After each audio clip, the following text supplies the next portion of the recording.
بسم اللہ الرحمن الرحیم۔ آج کی ہماری نشست کا موضوع وہ منگنی کے متعلق ہے۔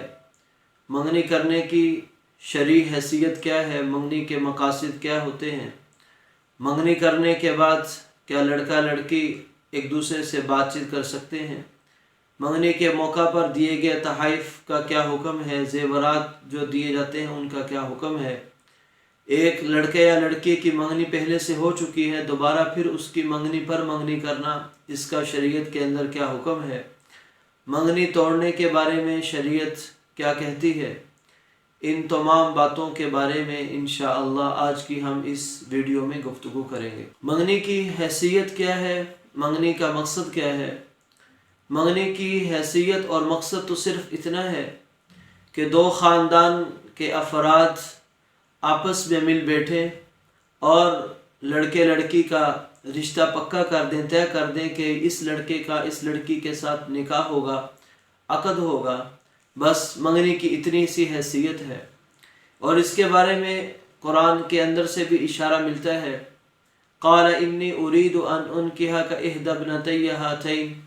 حضرت شعیب علیہ السلام نے موسیٰ علیہ السلام کے سامنے اپنے بیٹی کے رشتہ نکاح کے لیے منگنی کا گویا پیغام دیا تھا کہ میں چاہتا ہوں اپنی بیٹی کا رشتہ آپ سے کر دوں، یعنی نکاح سے پہلے پیغام نکاح دینا، اسے منگنی کہا جاتا ہے شریعت کے اندر۔ اور یہ آپ صلی اللہ علیہ وسلم نے بھی جب ام عائشہ رضی اللہ تعالیٰ عنہا سے نکاح کا ارادہ فرمایا تو اس سے پہلے آپ علیہ السلام نے بھی نکاح کا پیغام بھیجا۔ تو گویا جو نکاح کا پیغام بھیجنا ہوتا ہے، جس کے اندر ایک قسم کا وعدہ نکاح لیا جاتا ہے، اسی کا نام منگنی ہے اور اس کی شریعت اجازت دیتی ہے۔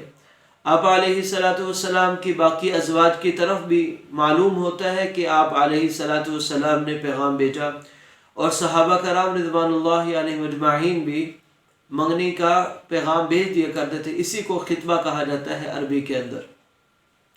اگر اس کو لازم قرار نہ دیا جائے اور رسم و رواج اور خرافات سے اور ناجائز امور سے بچ کر اگر اس مجلس کا انعقاد کیا جائے تو اس کی شریعت میں اجازت ہے، گنجائش ہے، اس میں کوئی مضائقہ نہیں۔ لیکن ضروری بات یہ ہے کہ اس کو رسم و رواج سے بالکل خالی ہونا چاہیے، اور کئی سارے جو گناہ کے کام اس میں پائے جاتے ہیں اس سے اجتناب کرنا چاہیے۔ عام طور پر یہ بات دیکھی جاتی ہے کہ منگنی کے بعد لڑکا اور لڑکی ایک دوسرے سے بات چیت شروع کر دیتے ہیں، ایک دوسرے کے ساتھ ہنسی مذاق، ایک دوسرے کے ساتھ گھومنے پھرنے کے لیے باہر چلے جانا، ایسے ہی موبائل پر ایک دوسرے سے رابطہ کرنا، کال کے ذریعے بات چیت کرنا یا میسیج کے ذریعے بات چیت کرنا، تو یہ کسی بھی اعتبار سے ٹھیک نہیں۔ دیکھیے، یہ منگنی صرف وعدہ نکاح ہے، نکاح نہیں ہے۔ یہ لڑکی منگنی سے پہلے جیسے لڑکے کے لیے نامحرم تھی، اس سے بات چیت کرنا، اس کے ساتھ تنہائی میں گفتگو کرنا، اس کے ساتھ گھومنے پھرنے کے لیے جانا، جیسے منگنی سے پہلے ناجائز اور حرام تھا، منگنی کے بعد بھی شریعت کا یہی موقف ہے، یہی حکم ہے کہ ابھی نکاح نہیں ہوا۔ جب نکاح نہیں ہوا تو یہ لڑکی لڑکے کے لیے اجنبی ہے۔ اجنبیت کی بنیاد پر لڑکا کسی بھی اعتبار سے اس لڑکی سے بات چیت نہیں رکھ سکتا، اس سے گپ شپ نہیں لگا سکتا، ہنسی مذاق نہیں کر سکتا، گھومنے پھرنے اس کے ساتھ نہیں جا سکتا۔ بعض لوگ کہتے ہیں یہ اس لیے لڑکا لڑکی ایک دوسرے سے بات چیت کرتے ہیں تاکہ ایک دوسرے کے مزاج کو سمجھ لیں۔ نہیں، یہ مزاج کو سمجھنے کا یہ طریقہ درست نہیں۔ جس طریقے کو اللہ اور اس کے رسول اللہ صلی اللہ علیہ وسلم غلط فرما دیں تو وہ طریقہ غلط ہے، ہمیں اس سے ہٹ جانا چاہیے، باز آ جانا چاہیے۔ ہاں، اگر کسی کا بہت زیادہ دل کر رہا ہے، نفس مچل رہا ہے کہ اپنی منگیتر سے بات کرے، تو اپنے آپ کو سمجھائے، اللہ کا خوف لے کر آئے کہ جب اللہ ہی ناراض ہو جاتے ہیں تو پھر مجھے اپنے دل کی خوشی کا کیا کرنا۔ تو جب انشاءاللہ صبر کریں گے، گفتگو نہیں کریں گے، تو اللہ تعالیٰ آئندہ جب نکاح ہوگا تو اس نکاح میں برکت بھی ڈالیں گے۔ اور اگر نکاح سے پہلے ہی بات چیت شروع کر دی تو تجربے سے بات یہ ثابت ہے کہ عموماً جس لڑکے لڑکی کی منگنی سے پہلے بات چیت شروع ہو جاتی ہے، آپس میں ایک دوسرے کے عیوب سامنے آ جانا شروع ہو جاتے ہیں، کمیاں شروع ہو جاتی ہیں، نکاح سے پہلے ہی ایک دوسرے سے بدگمان ہو جاتے ہیں، جس کی وجہ سے نکاح کے بعد والی زندگی پر بہت ہی برا اثر پڑتا ہے۔ ایسے ہی تحائف